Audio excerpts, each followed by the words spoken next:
Eu queria falar um pouquinho agora, professor, você falou de fazer o seu próprio destino, e acho que um dos principais vídeos seus que viralizou anos atrás, foi um vídeo que me impactou muito pessoalmente. É o vídeo você falando sobre a metafísica dos costumes de Kant. Foi um vídeo muito forte, lembro de assistir na época, precisei assistir umas 3, 4 vezes ali, que foi uma pancadaça. E aí, eu queria perguntar pro senhor, como é que eu faço pra estudar? Qual que é a dica do Clóvis para uma pessoa que quer aprender, que quer estudar, que sente dificuldade? Como é que ela faz? É só sentar a bunda na cadeira e ler? É a percepção que ele tem do conteúdo? É a presença de um bom mestre na vida dele? Como é que eu aprendo melhor?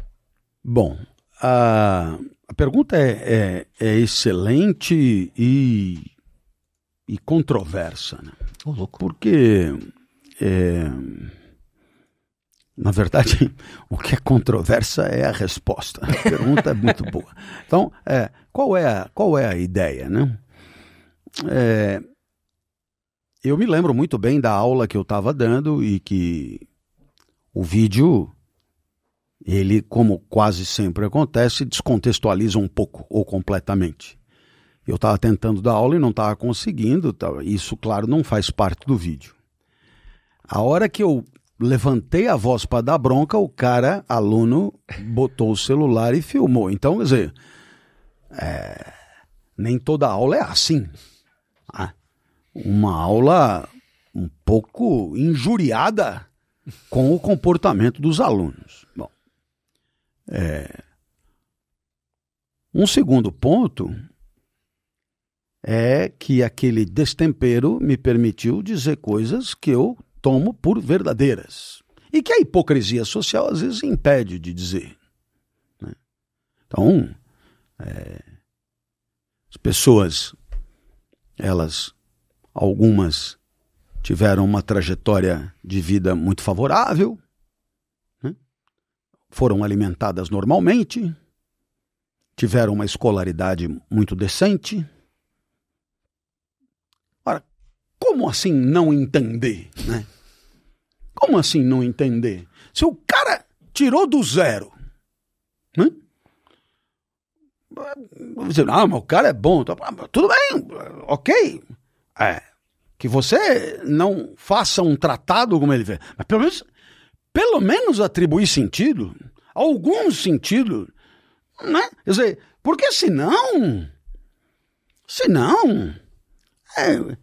você acabará tendo de si um entendimento meio triste. Né? Quer dizer,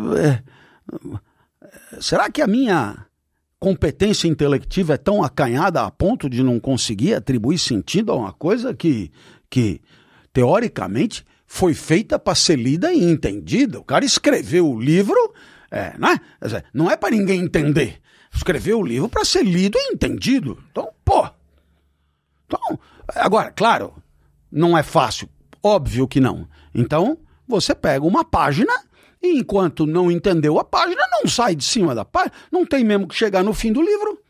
Porque não é literatura que tem o final da história, que eu quero saber quem matou não sei quem. Não tem isso. Não tem o final da história. Não tem o fim, na verdade. O livro só não continua por questões editoriais mesmo, né? Não tem o fim. Então fica aí na primeira página até entender, né? E aí, claro, alguém dirá, é muito mais legal estudar quando você tem prazer no estudo. É verdade, mas isso não pode ser um impeditivo. Nossa. Eu lamento informar, mas assim, a capacitação do espírito para o pensamento nem sempre será prazerosa. Por quê?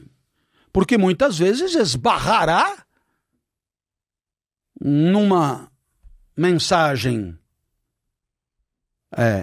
que num primeiro momento não faz sentido, e gerará desagrado, gerará tristeza, gerará que precisa ser enfrentada.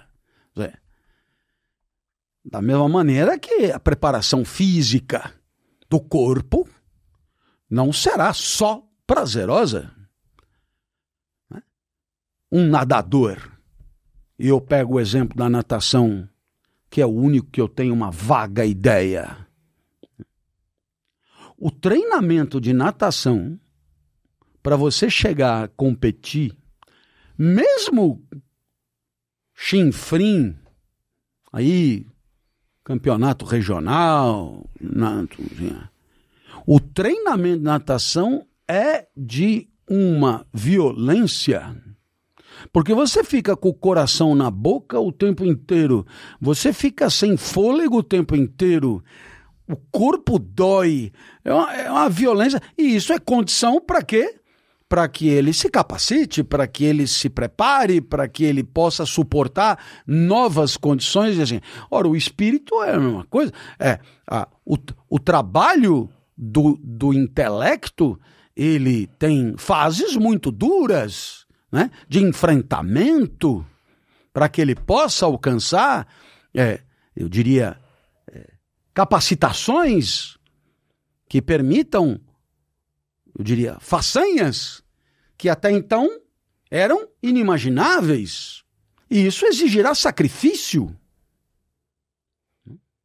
Então, nesse sentido,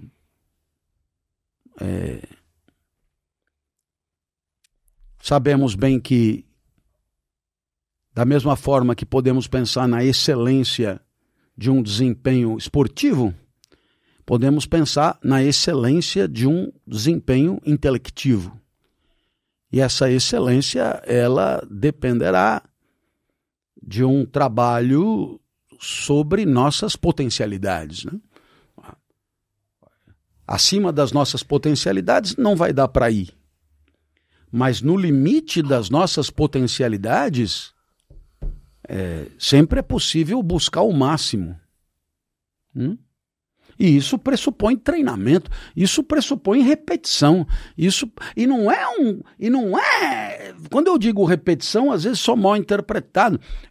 O treinamento, ele tem repetição, mas ele é resultado de uma repetição inteligente. O que isso significa? Que você, claro, repete, mas repete com aperfeiçoamento, não repete na igualdade, porque a igualdade não existe no mundo da vida. Você repetirá fazendo melhor, você repetirá botando valor no movimento seguinte. Você, da mesma maneira que na natação você pode corrigir a palmada para que o atrito com a água aumente, para que você possa obter uma propulsão mais eficaz, na vida do espírito, você pode corrigir movimentos de intelecção para pensar cada vez melhor. E pensar cada vez melhor pressupõe pensar sobre si mesmo, sobre o mundo e sobre a vida cada vez melhor, o que talvez seja pré-requisito para uma vida melhor. Isso que você acabou de assistir foi um corte do nosso podcast com o professor Clóvis de Barros. Clica aqui do lado para assistir o episódio completo. Vou deixar um outro corte que com certeza você vai gostar. E aproveita o nosso cupom PODCASTMHM para 12% de desconto nas suas compras na Insider. Link na descrição do vídeo e no primeiro comentário fixado.